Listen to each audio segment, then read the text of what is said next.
Hey guys, it's Danny. Today it's time to make some updates which will mostly be requested. Some of you guys really want to see how some orchids are doing. So we're gonna take a look at Ludisias, the variegated orchids, a few of them at least, and other things that I remember you guys wanted to see. So with that said, what should we start with? Let's start with the Ludisias. And ta-da! It's a little bit hard to get everybody in the same frame. There we have them. These are my Ludisias. One of them is not actually a Ludisia, but it is related. It's a terrestrial, has beautiful foliage. We're gonna take a look at them. This here big girl is my main Ludisia, the one that I purchased. And as you can see, she is in full bloom right now. And I don't know what to say about the display. I placed it in a tall, self-watering pot, and it worked. It's not that the medium is wrong or the setup is wrong. It's about the display. I do like cascading type of plants, but this flowering right now, it tries to be rather vertical than horizontal or anything of the sorts. So I'm not entirely sure if I'm a fan of this display. I might decide to just pot the orchid in a normal pot, or at least one that is not as tall, because this, I'm kind of on the fence on. It's not horrible, but it's not the most beautiful thing ever. And these orchids have such beautiful foliage that it's a good idea to just put them right on display. Also, this baby takes up a lot of space. She sits on a chair of her own, not on my shelves, and that can become a problem. But anyway, let me just get you in closer so I can show you the actual plant. So there we go. She always produces new shoots. As you can see here, I have a lot of very tiny new shoots just sprouting. And what they do is what somebody actually told me in a comment a long time ago. The moment they touch the ground or the medium or something, they start to grow upwards. So you see the stem just creeps downward, and then when it touches the soil, it starts to grow up. Well, I think I can play with that a little bit. The problem with these growths, which are just hanging downwards, is that they didn't actually fall onto anything. So they just grew and grew and grew and grew and grew until they actually touched the chair. And that's when they started to grow upwards. So being that it does have this habit, I might think about changing the setup, the pot, I mean. The self-watering method worked really, really beautifully for it. I had absolutely no issue with this one during summertime. These orchids don't like to dry out necessarily, but many articles suggest that they like a lot of humidity. They're good for terrariums, which they might be, but everything I read about them creates this illusion that you can barely grow this plant in a home, particularly if it's kind of dry, which I find to be rather untrue. As long as you maintain it hydrated, I don't think you should have problems. I think this is an easy plant to grow, very house friendly, and particularly because it is a terrestrial, so it doesn't have the quirks of epiphytic orchids. I find it super easy. It's just like any other houseplant. But yeah, it does have this behavior that it just drips down, and when it touches something, it starts to grow up. So I didn't take this aspect too much into account, and I should have, I guess, but it's okay because now I see the full extent of this behavior and I gathered a lot more insight. So probably I will change the setup, not the medium or the style, but the actual pot, put it in a lower pot, maybe a wider pot. We'll see, but the orchid herself does great. It's blooming. I'm not a fan of the blooms, you know, they're kind of nice, but I am a fan of the foliage, I have to say. Not a fan of how much space she takes, but that's okay. A while back, I also received some cuttings from a viewer. So let's just start with the ones you guys wanted to see the most. This is Petola. It's the one that is not a Ludisia per se, but I do believe they're related. It's the one that I love the most. Look at that foliage. It is absolutely real. And I don't know if this camera does it justice, but in person, these veins look like lightning. They're shimmery, sparkly, they're golden, and everything just looks velvety. Although it's not.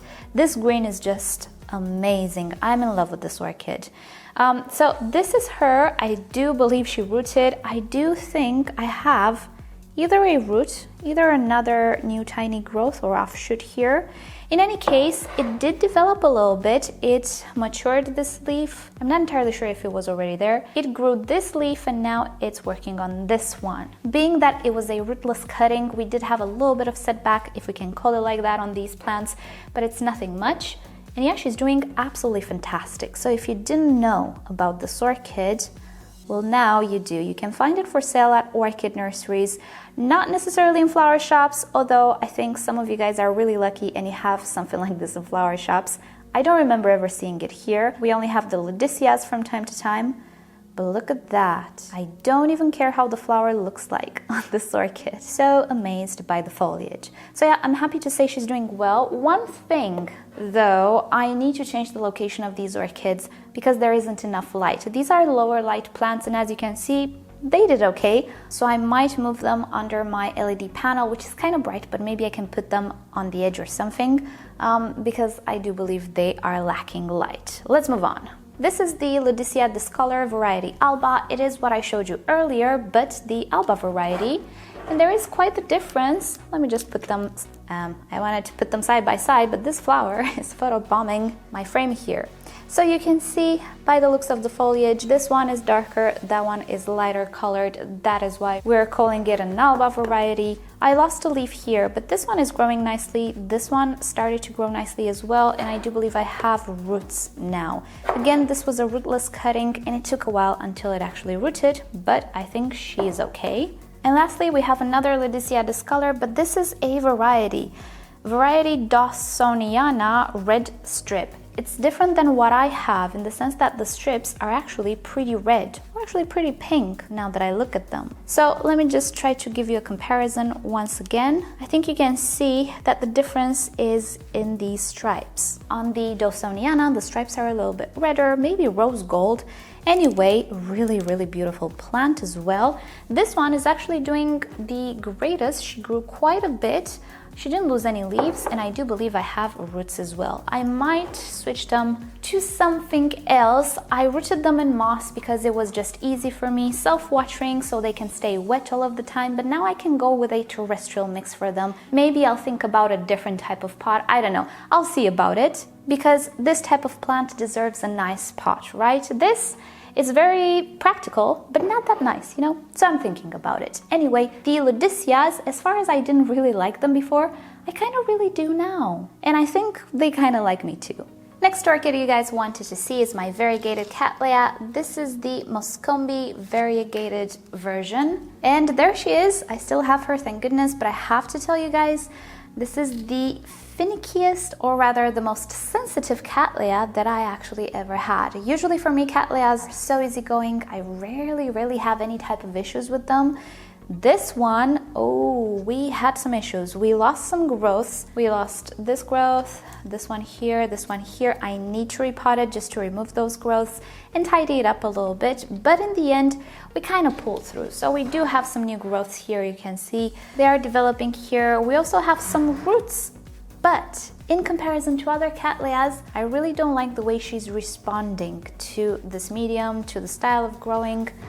Yeah, I don't think she's as adaptable. And even though she always produced some roots, they're really not the most vigorous roots you've ever seen. They don't go all the way down. This orchid is still actually a little wobbly in her pot, you see? So I do suspect I did have quite a few roots which didn't make it. And these roots from the new growths, they're not enough. They just stop growing at some point. Do you see?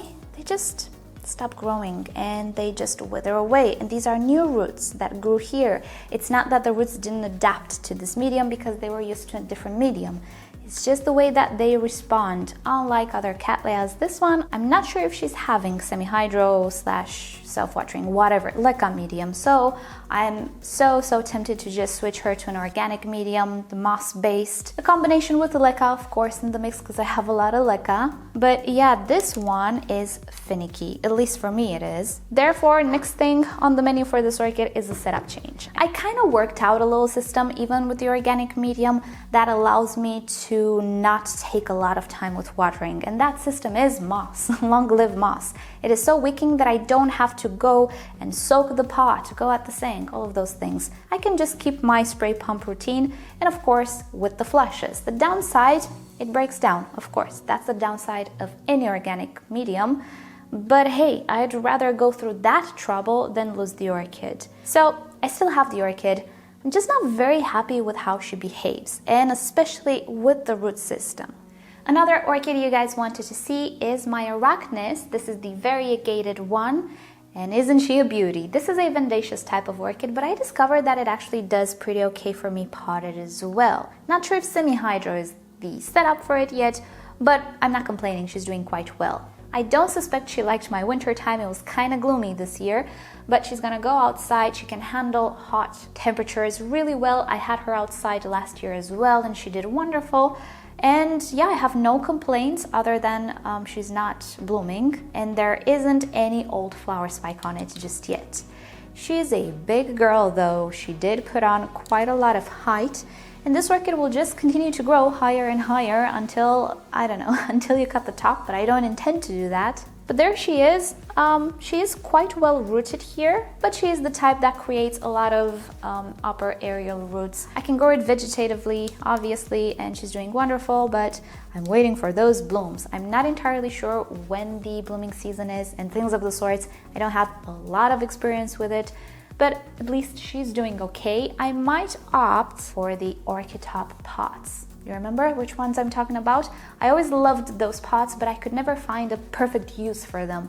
I think Vandaceous orchids, such as Rhinantheras and these ones, which can handle potting for me, I do believe they're very good candidates for those pots because they're very ventilated and very, very stable. If you don't know which ones I'm talking about, I will link you down below to the video. There are some pots that I have for a long time, which I love, and I carry them with me all the time.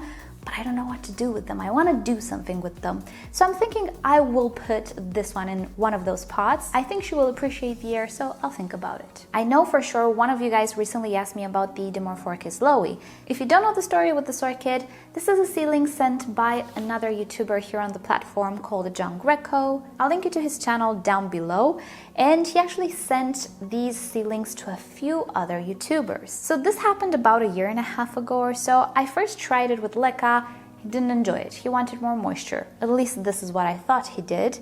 And behold, he is looking so much bigger now, doesn't he? Like a little Vanda, actually.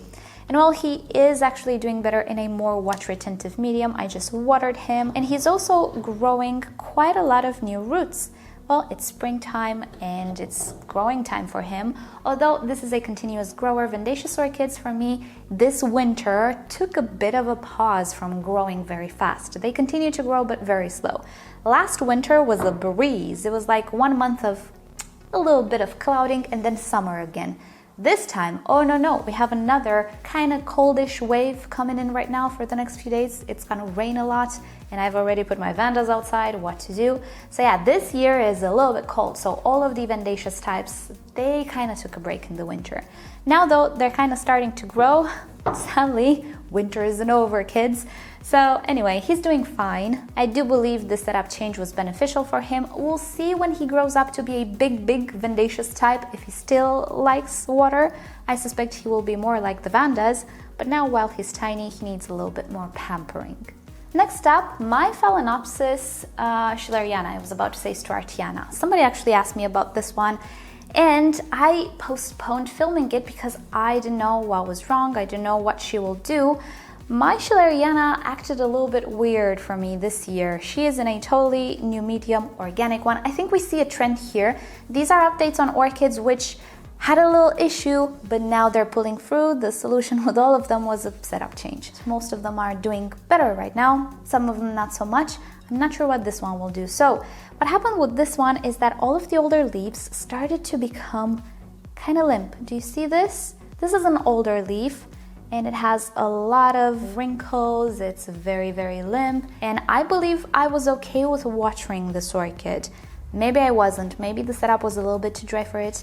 I don't know, but I don't think the schilleriana is one to like a lot of moisture. It's actually one of those who likes things rather more airy. This is a newer leaf, which is not limp. No, it's not that limp. But what this orchid did was stop growing leaves from the top and actually create a keiki, which you can see in the back here. Now this keiki is a lot stiffer. So we have the first leaf of the keiki, this is the second leaf of the keiki. It looks a lot better than the mother plant actually, and we have a lot of roots. Let me just check if all of these roots are coming from the keiki. Okay, I checked. Not all of the roots come from the keiki, some come from the mother plant. Trying to give you a better view here. So I don't exactly know what happened. Maybe something with the stem of the plant. Let's see. It looks kind of okay though.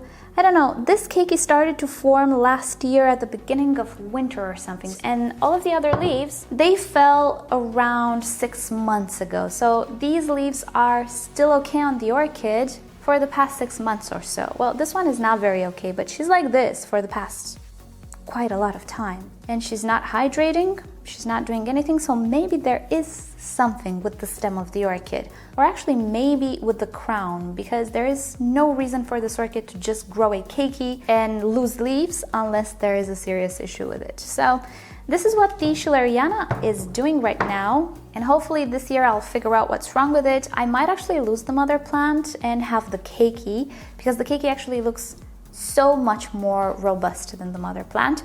But to be honest, I cannot really tell you what's wrong. Maybe crown rot, maybe stem rot, not root rot. All of the roots are okay, but I do believe there's something wrong with the stem. And the last orchids we're gonna look at today are the Phragmipediums. These are the only ones which I'm not entirely sure if you guys requested them. I think I have a vague memory of somebody asking about them, but I don't know when. So I'm sorry if nobody asked for them, but I would like to show them to you anyway. So the Phragmipediums, just like the Paphiopedilums, were not very happy with leca. Do we see a trend here? And even though these are not necessarily all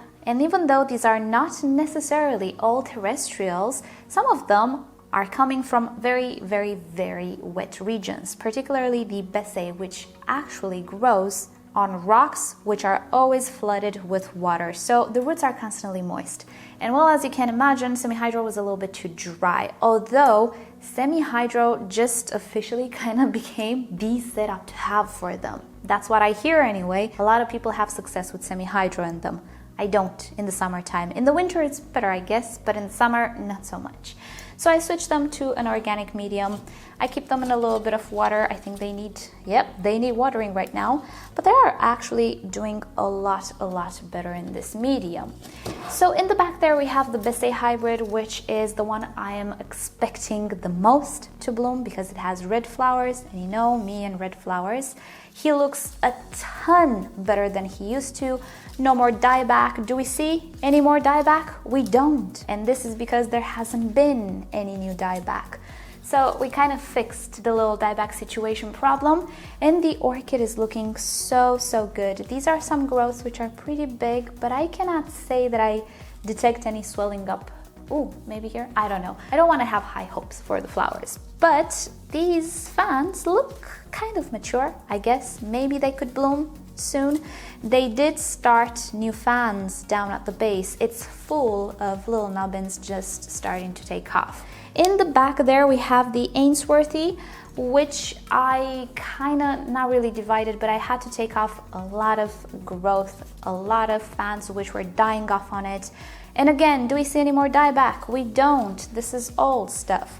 New stuff, there isn't. So I'm very happy about that. He's doing great as well. And again, I do feel like these growths are slightly mature, but there's nothing swelling up. I don't know if he's gonna bloom. I think once you set these guys back, it's gonna take a little bit because they grow very slow. So it might be a long journey ahead of me towards flowers, but it's okay. And in front here we have the Popoe, which again, he's doing quite well. The new growths are growing pretty okay. I need to water him. This type of Phragmipedium doesn't really enjoy as much water as the other ones. The article suggests that we should kind of let him dry out slightly in between waterings. So I'm doing that and seeing how it goes. I can tell you that the roots really don't stop growing if this guy dries up. So I think he can handle a little bit of dryness, but he also had a leaf tip dieback. This is old growth here, can we see? But new growth looks clean, no more dieback. So I think this is about it regarding the orchids you guys want to see. Have I missed any? If you have some requests for orchids you want updates on, just leave me a comment down below, and the next requested updates video, I'm gonna honor them. And I think that's about it for today. Hope you guys enjoyed seeing all of these orchids. I'll link you down below to previous videos on these orchids in the past, so you know a little bit more of their history, what I've been through, my mistakes, all of those things. So with that said, thank you all so much for watching. I hope you've enjoyed it. You know the drill, like or dislike this video below, subscribe for more orchid videos 5 times a week, all about orchid topics. And if you really enjoy my channel and would like to help it grow, do consider visiting the merch store down below in the description. And with that said, I'll see you guys next time. Bye!